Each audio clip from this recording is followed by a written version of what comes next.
Hi everyone, so many of you have been asking about our homework feature, and today I'm going to give you a quick overview.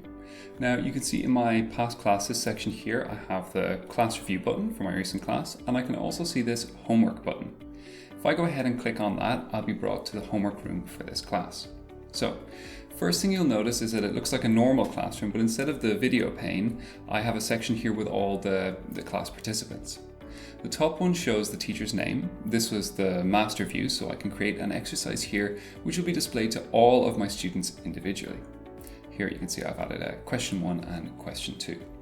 Now, if I click on one of my students, I can also add an individual note just for that student. So I'll add a note for Ryan and a note for Kevin, my 2 students.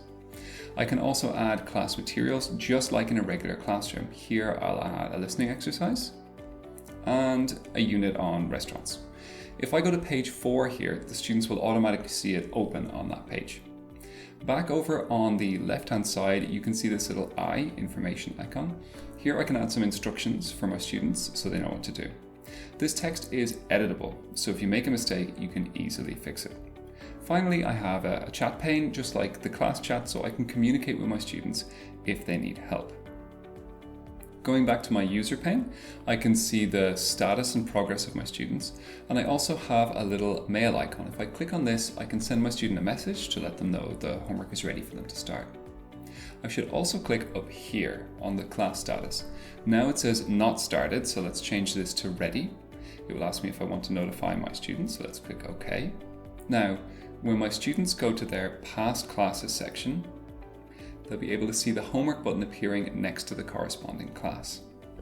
When my student enters the homework room, they can only see their view, not the other students. Here we can see Ryan's view, so he can read the instructions. There's a message waiting, so he can reply to that here, and the teacher will see it. You can write answers to the questions and draw on the whiteboard, but notice that the student cannot select or move the text or drawings that you have added. Audio and video files are playable, and I can navigate to the various pages in a multi-page PDF document. Up here in the class status menu again, I can click on completed, and this will let my teacher know that I have finished my homework. Here in the teacher view, we can see it says completed under Ryan's homework. Another great trick here is that I can access my homework in future classes. You'll see in your past classes tool that there is this little book icon. This lets me open the homework room for that particular class. I can also hover over the little user icon here, and this will tell me the student's name so I know which is which, and it gives me the option to load the student's completed homework into my classroom so we can go through the answers together. When I reload the homework, note that this will replace whatever I already have, so it's best to do this at the start of our class so we don't lose any notes.